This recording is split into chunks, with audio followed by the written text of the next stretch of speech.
Serikali ilianzisha challenge kwa wananchi kutoa maoni kuhusiana na swala la foleni katika jiji la Dar es Salaam, kwamba nini kifanyike ili kupunguza foleni katika jiji la Dar es Salaam, foleni ambayo imekuwa ni kero, lakini pia ni kikwazo katika ukuaji wa uchumi wa mkoa wa Dar es Salaam. Mimi katika kipindi cha maisha ya Dar es Salaam, hakuna mwaka ambao sijaona barabara ya Dar es Salaam zikijengwa kwa lengo la kuzipanua ili kupunguza foleni, lakini bado miaka kenda foleni imeendelea kuwa ni changamoto kubwa sana katika mkoa wa Dar es Salaam. Sasa kama mdau, na mimi nimeamua kutoa maoni yangu ya nini kifanyike ili kupunguza foleni katika jiji la Dar es Salaam. Njia kubwa za kupunguza foleni katika jiji la Dar es Salaam kwa mtazamo wangu ni mbili, na nitazieleza moja baada ya nyingine. Njia ya kwanza ni kuboresha usafiri wa mwendo kasi, kwa maana usafiri wa mwendo kasi uwe ni usafiri ambao unaweza kumudu kuhudumia makundi yote katika jamii bila kujali vipato. Kama leo hii tuna treni ya mwendo kasi ambayo ina madaraja matatu. Kuna daraja la uchumi, kuna daraja la biashara na kuna daraja la royal class.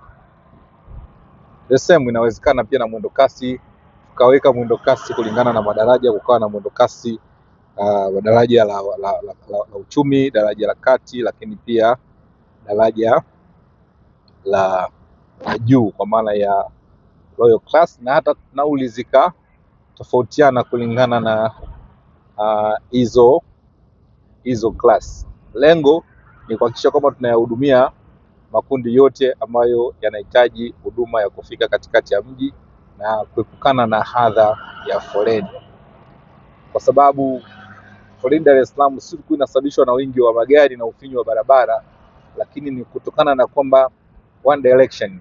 Unakuta kipindi fulani cha siku magari yanaelekea upande fulani na muda fulani magari yanaelekea pande nyingine, kwa maana ya asubuhi gari nyingi huwa zinaelekea katikati ya mji, kwa maana ya maeneo kama Posta, maeneo kama Kariakoo, ndo kumekuwa na msongamano mkubwa sana wa magari. Lakini si kwa sababu ya kwamba Dar es Salaam kuna magari mengi hivyo, hapana. Ndio maana ukipita mida ya usiku Dar es Salaam unaweza kutembea spidi ambayo wewe unataka, kwa sababu barabarani hakuna foleni.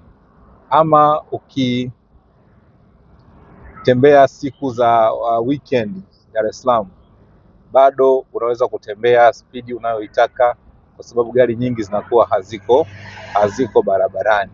Sasa kuboresha usafiri wa mwendo kasi, zumuni ni kuzifanya gari nyingi zisiingie barabarani, kwa maana ya wenye magari wapaki gari zao na kutumia usafiri huu.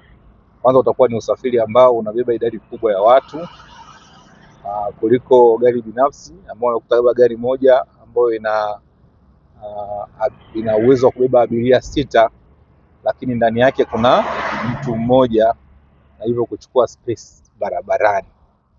Lakini basi la mwendo kasi likiwa limesheheni na watu wengine kusimama, lina uwezo wa kuchukua watu wengi sana.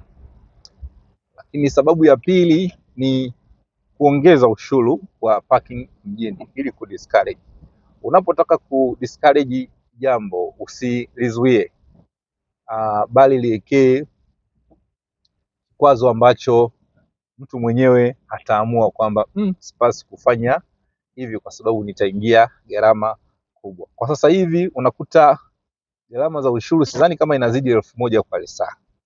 Sasa wengi wenye magari wanaweza kumudu kaingia mjini, ana akalipia hizo gharama za parking kwenye maeneo ambayo atapaki atapaki gari. Lakini kama gharama za ushuru zikaongezeka, labda ushuru ukawa labda ni shilingi 10,000 kwa lisaa au shilingi 5,000 kwa lisaa, itaongeza gharama. Na siku zote wenye magari huwa wako sensitive sana na gharama zile ambazo ni daily cost.